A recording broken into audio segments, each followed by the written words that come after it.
Alhamdulillah nahmaduhu wa nasta'inuhu wa nastaghfiruhu wa na'udzu billahi min shururi anfusina wa sayyiati a'malina. May yahdihillahu fala mudilla lahu wa may yudlil fala hadiya lahu. Asyhadu an la ilaha illallah wa asyhadu anna Muhammadan abduhu wa rasuluh. Wa sallallahu ala qudwatina wa uswatina Muhammad bin Abdillah wa ala alihi wa ashabihi wa man tabi'ahum bi ihsan ila yaumil qiyamah. Bapak Ibu sekalian, jemaah salat Isya, salat tarawih yang dimuliakan oleh Allah.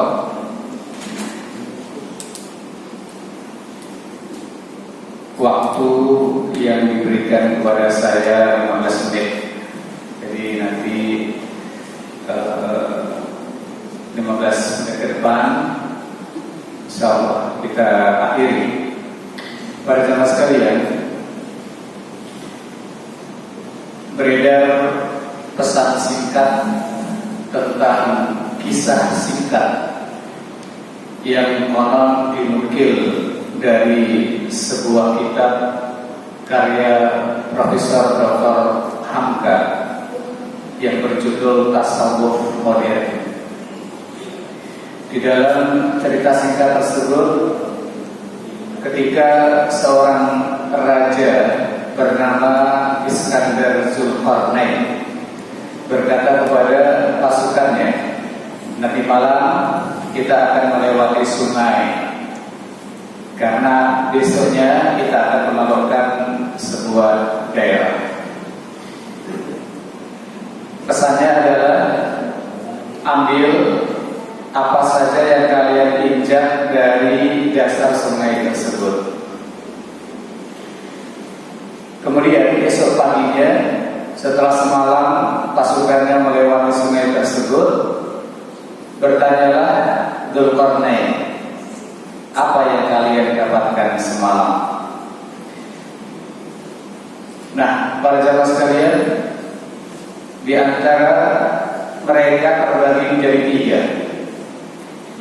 Kelompok pertama tidak mengambil apa saja, apapun dia tidak ambil, karena kelompok ini berpikir paling-paling juga batu yang berada di dasar kali tersebut. Kelompok pasukan yang kedua, mereka mengambil ala kadarnya, sekedar mentaati perintah raja. Kelompok pasukan yang ketiga, mereka mengambil sebanyak-banyaknya apa yang mereka injak dari dasar sungai tersebut, dimasukkan ke kantong, dimasukkan ke tas, sehingga hampir saja mereka tidak bisa membawanya atau memikulnya. Itulah jawaban mereka ketika Iskandar Dzulqarnain bertanya, apa yang kalian dapatkan? Kemudian para jemaah sekalian, kata raja, sekarang keluarkan apa yang kalian dapatkan dari dasar sungai tersebut. Ternyata mereka mengeluarkan intan permata dari kantong tersebut.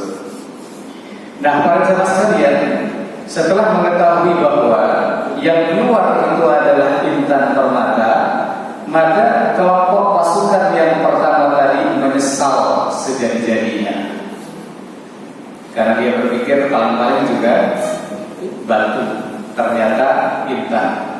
Menyesal, kelompok yang pertama ini menyesal sejadi-jadinya. Kelompok yang kedua antara menyesal dan bahagia. Bahagia karena ia masih mendapatkan intan tersebut. Kemudian dia menyesal, kenapa yang diambil kok hanya sedikit. Kelompok yang ketiga bahagia, para jemaah sekalian, karena ternyata intan semua.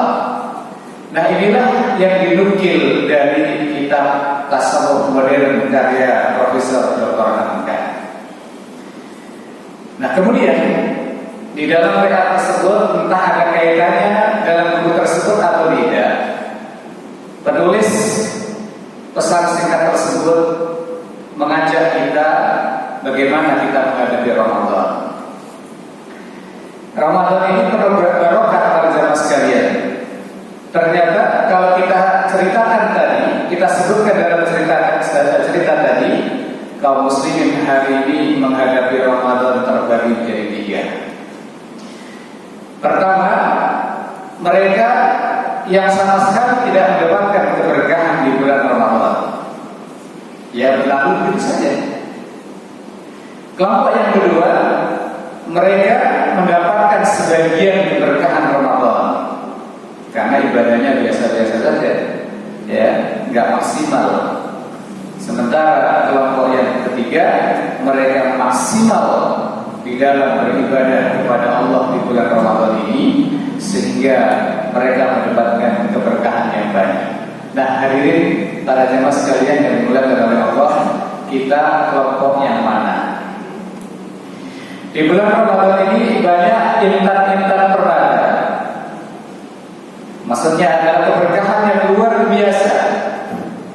Banyak sekali para jemaah sekalian amal soleh yang bisa kita kerjakan di bulan Ramadan ini. Namun saya akan terfokus dengan satu amal soleh, satu intan permata yang wajib kita ambil sebanyak-banyaknya, yaitu qiraatul Quran. Kenapa di Ramadan ini kita banyak baca Quran? Jawabannya, syahrul Ramadan alladzi unzila fihi Quran hudan linnas wa bayyinatin minal huda wal furqan. Sehingga Rasulullah SAW biasanya beliau tadarus di luar Ramadan dengan Jibril, ya, hanya sekali-sekali saja, tetapi justru intens dengan Jibril di saat bulan Ramadan. Begitu pula para salafus saleh, ulama-ulama terdahulu, ketika masa Ramadan semua kajian-kajian di stop kecuali qiraatul Quran, kecuali membaca dan mempelajari Al-Quran. Nah, para jemaah sekalian yang dimuliakan oleh Allah, membaca Al-Quran itu butuh waktu yang panjang. Ada di antara kita membaca 5 menit.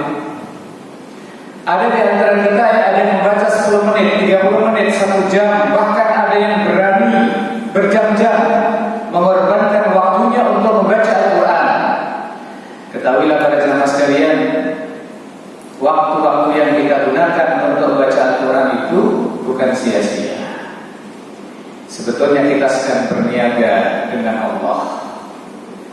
Bila kita perhatikan di dalam surat Fatir ayat 29, Allah Jalla Jalaluhu berfirman, innal ladzina yatluna kitaballah wa aqamus shalah wa anfaqu mimma razaqnahum sirran wa 'alaniyatan yarjuna tijaratan lan tabur.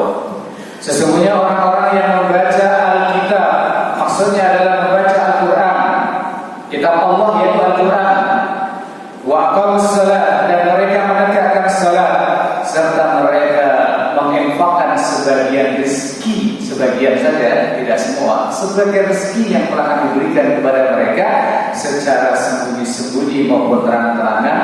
Apa yang mereka inginkan? Yarjuna tijaratan lan tabur, mereka menginginkan perdagangan yang tidak akan rugi. Allah Subhanahu wa taala menjelaskan ada satu tijarah, ada satu perdagangan para jamaah sekalian yang disodorkan kepada kita, tetapi Allah menjamin perdagangan tersebut tidak akan pernah rugi. Ada 3 di ayat tersebut. Pertama, membaca Al-Quran. Yang kedua, menegakkan salat, tentunya bagi laki-laki berjamaah di masjid. Yang ketiga adalah berinfak, mengeluarkan harta yang Allah berikan kepada kita, dan Allah minta sebagian saja, tidak keseluruhan. Namun seringkali para jemaah sekalian, kita membaca Al-Quran itu dalam waktu singkat sudah merasa puas. Baru 5 menit sudah merasa cukup. Baru 10 menit sudah merasa kenyang. Ada apa? Kenapa? Dan ada apa? Begitu kondisinya ketika seseorang baca Al-Quran ingin cepat-cepat selesai dibanding membaca novel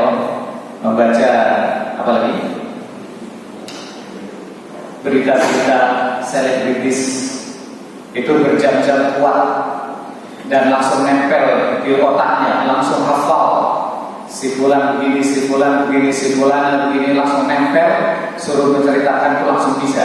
Tetapi kenapa baca Al-Quran tidak lama-lama mata sudah terasa perih, ngantuk, apalagi Pak? Berdasarkan pengalaman aja. Ya. Jawabannya karena di dalam diri kita ini ada penyakit para jemaah sekalian. Logikanya kita menjenguk orang sakit, saudara kita yang sakit, kita bawakan nasi atau makanan yang lezat, makanan yang mahal. Kita datang kepadanya, kemudian kita suapi.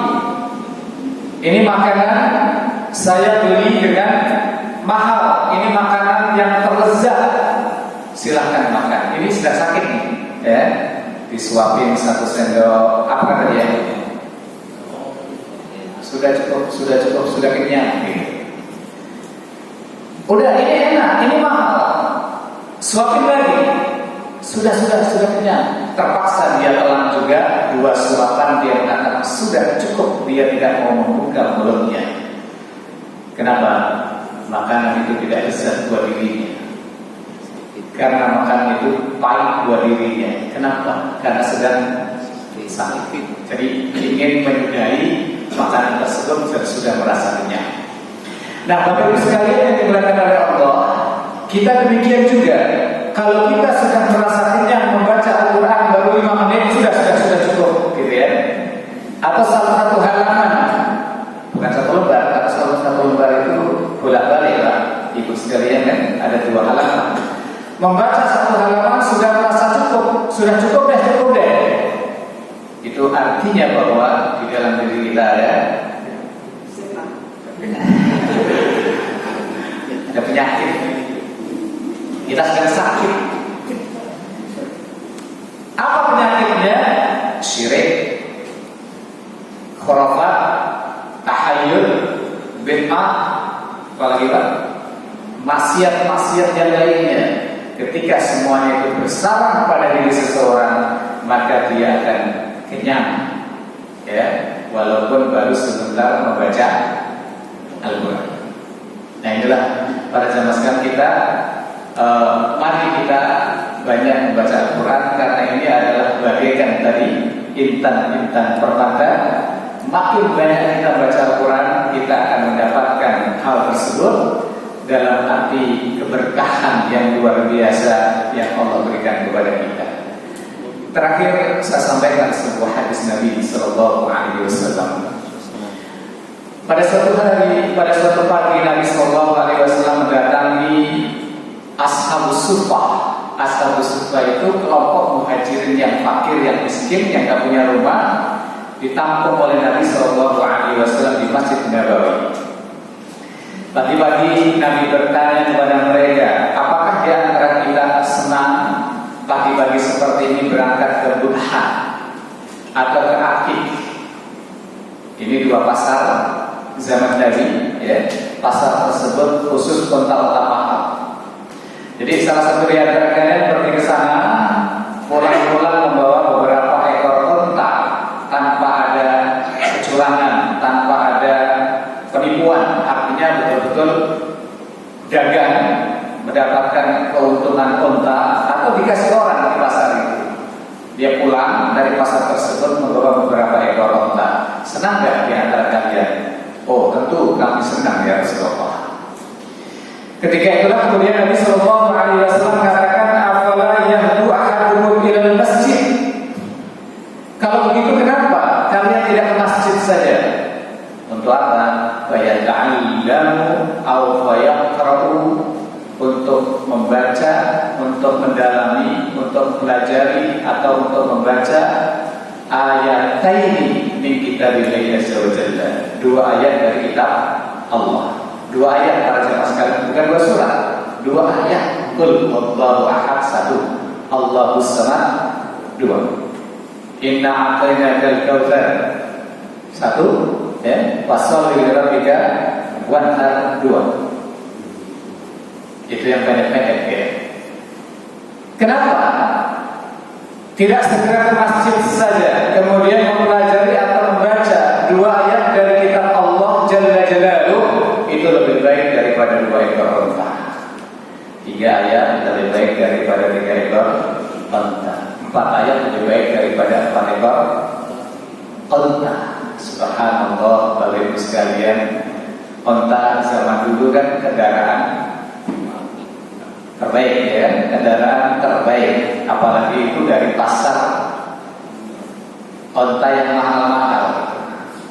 Subhanallah, kalau hari ini apa kira-kira kendaraan yang top-topnya gitu? Ya, entah apa, entah Mercy, di depan sana ada parkir Mercy juga. Ya, Masya Allah, 2 ayat yang dibaca di dalam masjid lebih baik daripada 2 ekor unta, 3, 4, 5, 6 dan seterusnya. Masya Allah, Bapak Ibu sekalian, inilah fadilah, inilah keutamaan membaca Al-Quran, khususnya di dalam masjid, khususnya lagi di bulan Ramadan, khususnya lagi pada waktu malam. Ya, warattilil Quran tartila, itu adalah malam. Ya, mereka yatluna ayatillahi ana al-lail, mereka membaca ayat-ayat Allah ketika malam. Jam 3 nanti bangun atau jam 2 bangun, siap-siap setengah 3 mushaf Al-Quran sudah di hadapan kita baca. Subhanallah, itu pun bunyi tantang itu baca.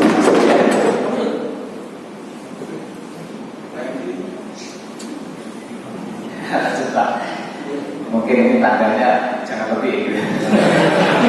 Jadinya tadi 15 menit. Baik, sudah diikatkan pertanyaan. Demikian para jemaah sekalian, raihlah intan-intan permata tersebut, raihlah keberkahan tersebut di bulan Ramadan ini. Semoga bermanfaat. Subhanallah wa bihamdika, asyhadu an la ilaha illa anta, astaghfiruka wa atubu ilaik. Assalamualaikum warahmatullahi wabarakatuh.